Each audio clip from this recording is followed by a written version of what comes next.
வணக்கம் காலரதம் தமிழ் தொலைக்காட்சி. நான் வாசு ராமதுரை. இந்த வீடியோவில் நம்ம பார்க்க இருப்பது இந்த சி ப்ரோக்ராமினுடைய அடிப்படை கூறுகள்லாம் என்னென்ன அப்படின்னு பார்க்க போகிறோம். இப்போ ஒரு ப்ரோக்ராம் அப்படின்னு எடுத்துக்கிட்டிங்கன்னா அதில் பல காம்பனன்ட்ஸ் இருக்கும்னு வச்சுங்களேன்.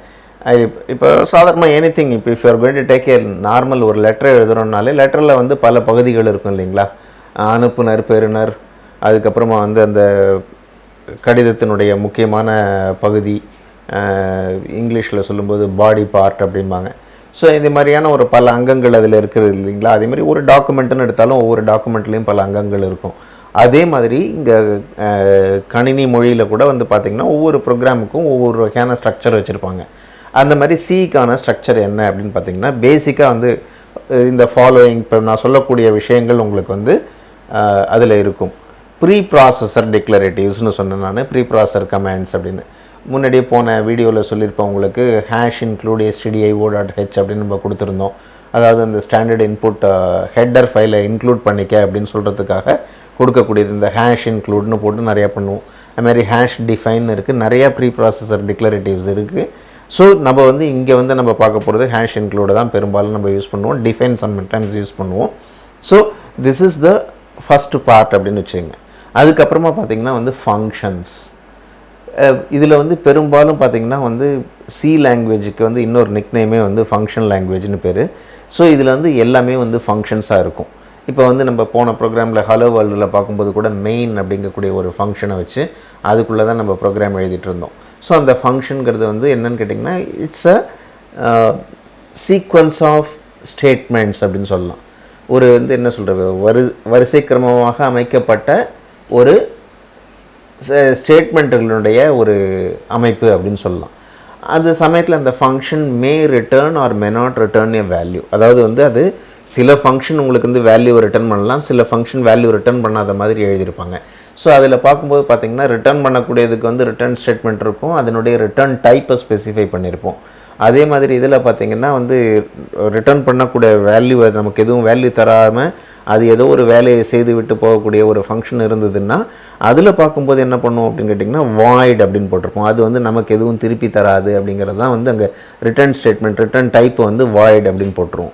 வாய்ட் அப்படின்னு இங்கிலீஷில் சொல்கிறதுக்கு என்னன்னு கேட்டிங்கன்னா ஒன்றும் இல்லாத அப்படிங்கிற அர்த்தத்தில் வரும். அது எம்டி, வாய்டு. இதிலெல்லாம் சட்டத்தில் பார்க்கும்போது கூட நல் அண்ட் வாய்டு அப்படின்னு சொல்லுவாங்க. ஸோ அந்த மாதிரி இருக்கும். இதில் அதுக்கு அடுத்தது பார்த்திங்கன்னா வேரியபிள்ஸ். இந்த வேரியபிள்ஸ்னால் என்ன?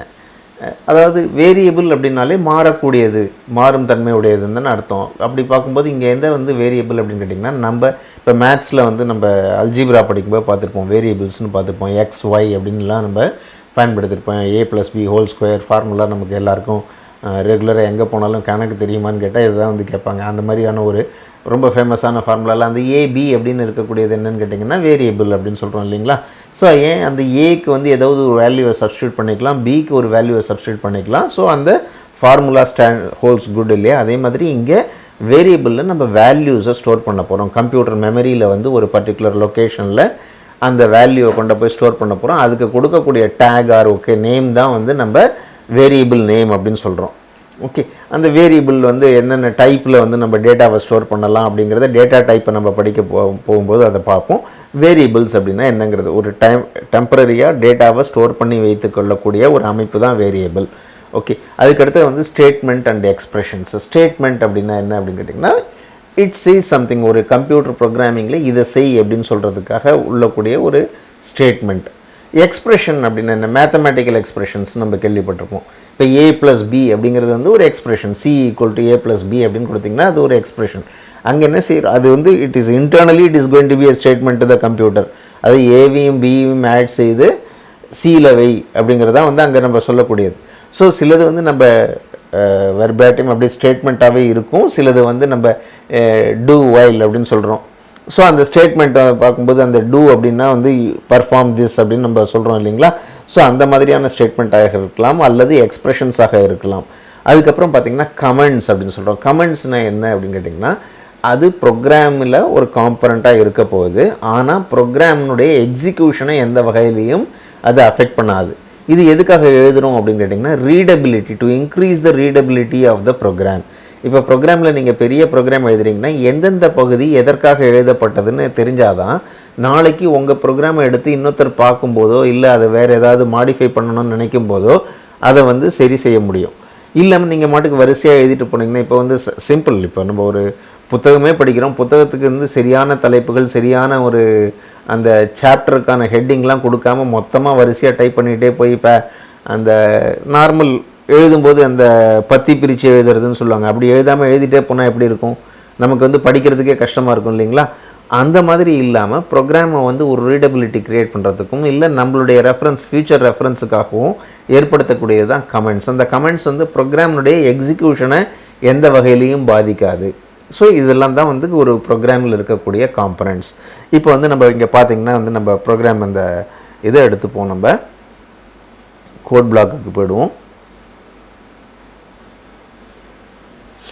இங்கே பார்த்திங்கன்னா நம்ம இதுதான் வந்து preprocessor declarative or preprocessor command அப்படின்னு சொல்கிறது வந்து இந்த ஃபஸ்ட்டு லைனை சொல்லிட்டோம். இப்போ வந்து அதுக்கு அடுத்தது அந்த ஃபங்க்ஷன்னு சொல்கிறது எதுன்னு கேட்டிங்கன்னா, இங்கே இன்ட்டிலிருந்து ஆரம்பித்து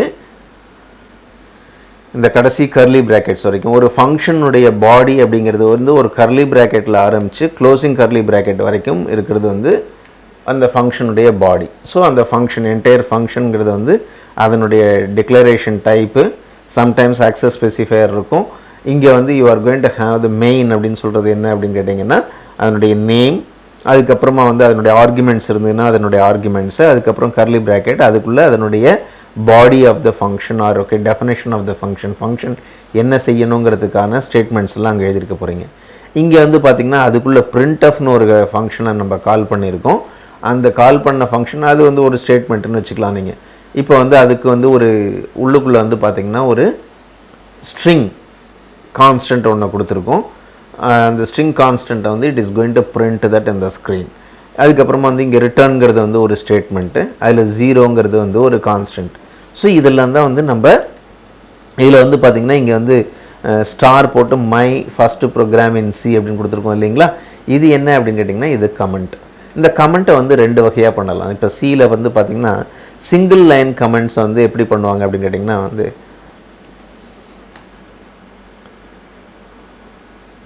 this is famous hello world program அப்படின்னு டைப் பண்ணுறேன். இது வந்து சிங்கிள் லைன் கமெண்ட்.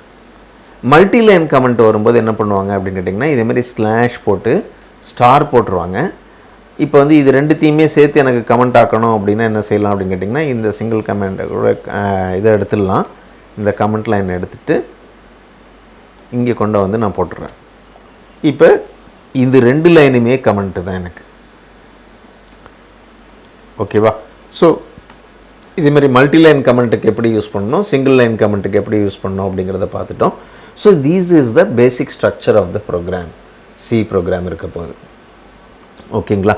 இதுக்கு அடுத்தது வந்து டோக்கன்ஸ் இன் சி, அதாவது வந்து அதில் வந்து ஒரு ஸ்டேட்மெண்ட் இருக்குது இல்லை உள்ளுக்குள்ளே இருக்குன்னா அதில் என்னென்ன காம்பனண்ட், இதில் சொல்லும்போதே சொன்னேன் நான், இது வந்து ஃபங்க்ஷன்னு சொன்னேன், இது வந்து கான்ஸ்டன்ட்டுன்னு சொன்னேன். இதை தவிர என்னென்ன இருக்குது அப்படிங்கிறத ஒரு தடவை பார்த்துருவோம். பார்த்துட்டு நம்ம ஃபர்தராக then we can go to that next step. So இங்கே வந்து பார்த்திங்கன்னா வந்து என்னென்ன வச்சுருக்கோம். C program consist of various tokens and tokens either a keyword, அது கீவேர்டாக இருக்கலாம். கீவேர்டுன்னா என்ன அப்படின்னு கேட்டிங்கன்னா எ பர்டிகுலர் வேர்டு, அது வந்து ஒரு வேர்டாக இருக்க போது அது வந்து it is having a specific purpose in that particular language. இப்போ வந்து நம்ம வந்து ஃபார் அப்படின்னு சொல்கிறோம், இஃப்னு சொல்கிறோம், இது மாதிரியான சில ஸ்டேட்மெண்ட்ஸ் வந்து அந்த ப்ரோக்ராமில் டூ அப்படின்னு இருக்கும். இதெல்லாம் it is going to have it's purpose in it. அந்த பேரில் உங்களால் வந்து வேரியபிள்ஸ் க்ரியேட் பண்ண முடியாது. ஓகே, வேரியபிள்ஸ் எப்படி க்ரியேட் பண்ணுறதுங்கிறத அப்புறமா பார்ப்போம். ஸோ இந்த வேரியபிள்ஸ் க்ரியேட் பண்ண முடியாது. ஸோ அதெல்லாம் தான் கீவேர்ட்ஸ். இந்த கீவேர்ட்ஸ் வந்து ஒவ்வொரு லாங்குவேஜுக்குன்னு ஒரு செட் ஆஃப் கீவேர்ட்ஸ் வச்சுருப்பாங்க. இப்போ வந்து ரொம்ப கம்மியான ஒரு கீவேர்ட்ஸை வச்சுட்ருக்கிறது அப்படின்னு பார்த்தீங்கன்னா இட் இஸ் சி அப்படின்னு சொல்லலாம். நம்ம வந்து லிஸ்ட் ஆஃப் கீவேர்ட்ஸையும் பின்னாடி பார்ப்போம். நம்ம இப்போ வந்து பார்த்திங்கன்னா இதில் வந்து செமிகோலன் அப்படின்னு ஒன்று பார்க்குறோம். நம்ம ப்ரோக்ராமில் பார்த்திங்கன்னா இங்கே செமிகோலன் இருந்தது இல்லைங்களா? ஒரு ஸ்டேட்மெண்ட் முடிஞ்ச உடனே செமிகோலன் போடுறேன். இந்த ஸ்டேட்மெண்ட் முடிஞ்ச உடனே செமிகோலன் எதுக்குன்னு கேட்டிங்கன்னா compiler will understand that one statement is over only by seeing the semicolon. எங்கே செமிகோலன் போடுறீங்களோ அந்த இடத்துல ஸ்டேட்மெண்ட் முடிந்ததாக பொருள். ஸோ ஸ்டேட்மெண்ட் முடிகிறத வந்து நம்ம செமிகோலன் மூலமாக நம்ம கம்பைலருக்கும் நடத்துகிறோம் இல்லைங்களா. இதுக்கு அடுத்தது வந்து என்ன காம்பனண்ட் பார்த்திங்கன்னா வந்து கமெண்ட்ஸை பற்றியும் சொல்லிட்டேன். ஐடென்டிஃபையர் அதுதாங்க வேரியபிள் அப்படின்னு சொல்லலாம், ஐடென்டிஃபையர்னு சொல்லலாம். இங்கே வந்து நம்ம வேரியபிள் எதுவும் பயன்படுத்தலை. ஓகே, இப்போ வேரியபிள் பயன்படுத்துறதுனா எப்படின்னு கேட்டிங்கன்னா இங்கே வந்து int x ஈக்குவல் டு 5 அப்படின்னு 6ன்னு கொடுத்துருக்கேன். ஓகே 6 அப்படின்னு கொடுத்தோம்னா இப்போ வந்து அந்த int x அப்படி அந்த எக்ஸுங்கிறது தான் வேரியபிள், அதை ஐடென்டிஃபையர் அப்படின்னு சொல்லுவோம். ஸோ அதை வந்து க்ரியேட் பண்ணுறதுக்கான சில வரைமுறைகள் இருக்குது. நீங்கள் வந்து க்ரியேட் பண்ணும்போது அது என்ன டைப் அப்படிங்கிறத சொல்லி ஆகணும். அந்த டேட்டா டைப் வந்து பார்த்திங்கன்னா வந்து நம்பர்ஸில் வந்து we are having byte, short, int, long அப்படின்னு இருக்குது. இது எல்லாமே வந்து இன்டிஜர் டைப் ஆஃப் டேட்டாவை கொண்டு ஸ்டோர் பண்ணக்கூடியது. இன்டிஜர் டைப்புன்னு சொல்கிறீங்க, இன்ட்டுன்னு ஒன்று சொல்கிறீங்க, அது தவிர பைட், ஷார்ட்னு சொல்கிறீங்க அப்படின்னு கேட்டிங்கன்னா பைட்டில் வந்து ஒரு பர்டிகுலர் அமௌண்ட்டு தான், ஒரு பைட்டு தான் அதில் வச்சுக்க போது. இட் இஸ் 0 to 255 தான் ஸ்டோர் பண்ணலாம். ஷார்ட் வந்து அதை விட பெருசாக இருக்கும், -2 to + values it can have. Same way integer is going to be little bit bigger than the short, long is much bigger than that. Okay, there is integer. அது எல்லாமே எத்தனை பைட்டை எடுத்துக்குது அப்படிங்கிற கணக்கை பொறுத்து அதில் எவ்வளோ பெரிய நம்பரை ஸ்டோர் பண்ணலாம் அப்படிங்கிற இன்ஃபர்மேஷனை அதில் நம்ம தெரிஞ்சுக்கலாம். அதே மாதிரி டெசிமல்ஸ் வைக்கிறதுக்கு டபுள் அண்ட் ஃப்ளோட் அப்படின்னு வச்சுருக்கோம். ஃப்ளோட் அண்ட் டபுள்னு 2 இருக்குது. ஸோ இதை தவிர வந்து கேரக்டர் டைப் அப்படின்னு ஒன்று பார்க்க போகிறோம். கேரக்டர் டைப்னால் ஒரு சிங்கிள் கேரக்டர், ஆல்ஃபபெட்டாக இருக்கலாம், நம்பராக இருக்கலாம், எதுவாக இருக்கலாம். கேரக்டர் நார்மலி வந்து அதை வந்து நம்ம கேரக்டர் அரே அப்படிங்கிறத ஸ்ட்ரிங்குன்னு சொல்லுவோம். இது வந்து it is basically to display, not for any arithmetic ஆப்ரேஷனுக்கு அதை பயன்படுத்த மாட்டோம். ஸோ இதுதான் வந்து நம்ம டேட்டா டைப்ஸ். இதை தவிர பூலியன்னு ஒரு டேட்டா டைப் இருக்குது. ஸோ எந்த டைப்பில் நீங்கள் சொல்கிறீங்களோ எதுக்காக அப்படின்னு கேட்டிங்கன்னா அதுக்கு தகுந்த ஸ்பேஸை கம்பைலர் வந்து அலோகேட் பண்ணுவோம். இப்போ எக்ஸ் நீங்கள் இன்டீஜர்னு சொல்லிட்டிங்கன்னா அந்த இன்டீஜருக்கு தேவையான 4 பைட்டை உங்களுக்கு அலோகேட் பண்ணி வச்சிரும் மெமரியில். ஸோ அந்த எக்ஸில் வந்து நீங்கள் வந்து இன்டீஜர் வேல்யூஸை போட்டுக்கலாம். இன்டீஜரை விட சின்ன வேல்யூ வருது அப்படின்னா obviously you can store the bytes into the integer or short into the integer. Okay, ஆனால் வந்து இப்போ ஒரு டபுள் வருது இல்லை லாங் வருது அப்படின்னா அதை கொண்ட இன்டீஜரில் போட முடியாது. ஏன் அப்படின்னு கேட்டிங்கன்னா இட்ஸ் சிம்பிளுங்க. ஓகே, இப்போ ஃபார் எக்ஸாம்பிள் நீங்கள் எடுத்துக்கிட்டிங்கன்னா ஒரு 2 லிட்டர் பால் வாங்குறதுக்கான ஒரு பாத்திரம் இருக்குன்னா அதில் 1/2 லிட்டர் பால் வாங்கிட்டு வர முடியும் உங்களால். அதே வந்து 1/2 லிட்டர் பால் ஒருத்தர் எடுத்துகிட்டு போய் 2 லிட்டர் பால் வாங்கிட்டு வர முடியாது இல்லைங்களா. ஸோ அதேமாதிரி அந்த கன்வர்ஷனில் வந்து தெர் ஆர் சம் ரெஸ்ட்ரிக்ஷன்ஸ். எதை எதுக்காக கன்வெர்ட் பண்ணலாம், எதை எதில் ஸ்டோர் பண்ணலாம் அப்படிங்கிறது எல்லாம் டேட்டா டைப்ஸை இன்னும் விரிவாக நம்ம பார்ப்போம். ஸோ இது வந்து இந்த பேசிக்காக வந்து பார்த்திங்கன்னா இதுக்கு ரூல்ஸ் இருக்குது. எப்படி வந்து வேரியபிள்ஸ் க்ரியேட் பண்ணணும் அப்படிங்கிற ரூல்ஸ் இருக்குது. அந்த டைப்பை சொல்லிடுறோம், அதுக்கப்புறம் பேர் சொல்கிறோம் இல்லைங்களா. அதில் வந்து அல்ஃபபெட்டாக இருக்கலாம், அப்படி இல்லைன்னா அண்டர்ஸ்கோராக இருக்கலாம். First character of that name, அதில் இருக்கக்கூடிய அந்த நேமுடைய ஃபஸ்ட்டு கேரக்டர் வந்து அல்ஃபபெட்டாவோ அல்லது அண்டர்ஸ்கோராவோ தான் இருக்கணும், நியூமரிக் வேல்யூவில் இருக்க முடியாது. அதே மாதிரி இன்பிட்வீன் அந்த பேர் எழுதும்போது அல்ஃபபெட் ஆர் நம்பர்ஸ் தான் இருக்கணும், மீதி கேரக்டர்ஸ் அண்டர்ஸ்கோர் இருக்கலாம். மீதி எந்த ஸ்பெஷல் கேரக்டரும் இருக்கக்கூடாது, ஸ்பேஸும் நாட் அலவுட். இது தாங்க ரூல், அது பேசிக்காக. ஸோ இந்த ரூலை வச்சுட்டு நம்ம வந்து we are going to create the identifiers. அதுக்கப்புறம் கீவேர்ட்ஸை நம்ம பற்றி ஆல்ரெடி முன்னாடியே பேசிட்டோம், கீவேர்டு என்ன அப்படின்னு. அதுக்கப்புறம் ஒயிட் ஸ்பேசஸ்னால் நம்ம விடக்கூடிய ஸ்பேசஸ். சே ஃபார் எக்ஸாம்பிள் என்னோடய லெஜிபிலிட்டிக்காக என்ன பண்ணுறேன், இங்கே வந்து நான் ஒரு லைனை விட்ருக்கேன், இங்கே ஒரு லைன் விட்ருக்கேன். நீங்கள் இது எல்லாத்தையுமே ஒரே லைனாக நீங்கள் இப்படியே கூட டைப் பண்ணிட்டு போயிட்டுருக்கலாம். செமிகோலனை பார்த்தோன்னா அது வேறு லைன் எடுத்துக்கும், இப்படி கூட டைப் பண்ணலாங்க ப்ரோக்ராம். இப்போ ரன் பண்ணிங்கன்னா it will run without any problem, it will run. ஓகேங்களா. ஸோ இதில் வந்து எந்த வித எரரும் வரல. ஆனால் இதை படிக்கிறதுங்கிறது வந்து கஷ்டமாக இருக்கும் இல்லைங்களா. ஸோ அதுக்காக தான் லிபரலாக நம்ம ஒயிட் ஸ்பேசஸ் தேவையான இடங்களில் விடுறோம். சில இடங்களில் வந்து அந்த இப்போ ஃபார் எக்ஸாம்பிள் இங்கே வந்து இந்த ஸ்பேஸ் மஸ்ட் இன்ட் எக்ஸ்ன்னு போட்டிங்கன்னா வந்து it is not going to work இல்லைங்களா. ஒரு கீவேர்டுக்கும் அந்த ஐடென்டிஃபையருக்கும் நடுவில் இருக்கக்கூடிய ஸ்பேசஸ், ஆர் ஒரு கீவேர்டுக்கும் அதை ஃபாலோ பண்ணி வரக்கூடிய எக்ஸ்ப்ரெஷனுக்கும் இடையில் இருக்கக்கூடிய ஸ்பேசஸ். ஸோ இதெல்லாம் வந்து சிலதெல்லாம் வந்து mandatory white spaces R required. சில இடங்களில் நம்மளுடைய லெஜிபிலிட்டிக்காக ஒயிட் ஸ்பேசஸ் விடுவோம். இது எல்லாமே நமக்கு வந்து ப்ரோக்ராம் பண்ண அந்த ப்ராக்டிஸில் we will understand that particular thing. Okay, இதுதாங்க வந்து பேசிக்காக சி ப்ரோக்ராமிங் ஸ்ட்ரக்சரை பற்றி நம்ம தெரிஞ்சிக்க வேண்டியது. ஓகே, இந்த வீடியோ உங்களுக்கு பிடிச்சிருந்துருக்குன்னு நினைக்கிறேன். பிடிச்சிருந்தால் லைக் பண்ணுங்கள், ஃப்ரெண்ட்ஸுக்கு ஷேர் பண்ணுங்கள். மறக்காமல் சப்ஸ்கிரைபும் பண்ணுங்கள். இதுக்கு இடையில் வந்து உங்களுக்கு முக்கியமான ஒன்று இதற்கு நாங்கள் இந்த வீடியோவை நாங்கள் துவங்கும்போது இந்த சி ப்ரோக்ராம் தேவையா அப்படின்னு எங்களுக்குள்ளே வந்து ஒரு பல ஆர்குமெண்ட்ஸ் வந்து வந்தது. காலரதம் தமிழ் தொலைக்காட்சியில் எதுக்கு போடணுமா, காலரதம் எதற்கு வந்து முன்னோக்கி பயணிக்காமல் பின்னோக்கி போகுது அப்படின்லாம் கேட்டாங்க. ஸோ இது வந்து பேசிக்காக பார்த்திங்கன்னா ஒரு டைம் மிஷின் அப்படின்னு எடுத்துக்கிட்டிங்கன்னா அது வந்து நம்ம யாருக்கு மனசில் எந்த பக்கம் போகணும்னு நினைக்கிறோமோ அந்த பக்கம் போகிற மாதிரி இருக்கணும். ஓகே, இது மனோரதமாக இருக்கணும். நம்ம மன வேகத்துக்கு எந்த பக்கம் பின்பக்கமோ முன்பக்கமோ போகக்கூடிய செயல்பாடு உடையதாக இருக்கக்கூடியது தான் வந்து ஒரு சிறந்த இதுவாக இருக்கும். ஸோ இது வந்து நிச்சயமாக நேயர்கள் வந்து திருப்பி எனக்கு சி ப்ரோக்ராம் வேணும், C++ ப்ரோக்ராம் வேணும்னு தொடர்ந்து ஆதரவு அளிக்கக்கூடிய நேயர்கள் கேட்கும்போது அவங்களுடைய விருப்பத்தை நிறைவேற்றுவது வந்து எங்களுடைய முக்கியமான ஒரு கடமையாக நாங்கள் நினைக்கிறோம். அதுதான் வந்து பர்பஸ்ஃபுல்லாக இருக்கும்னு நினைக்கிறோம். அதுக்காக தான் வந்து இந்த C++ தொடர் வந்து நாங்கள் போட இருக்கிறோம். இதற்காக வந்து நாங்கள் திருப்பி பின்னோக்கிய பயணமே இருக்குன்னு இருக்காது. நிச்சயமாக மாடர்ன் டெக்னாலஜிஸ் இதுக்கு பேரலாக வந்து கொண்டு இருக்க போகிறது.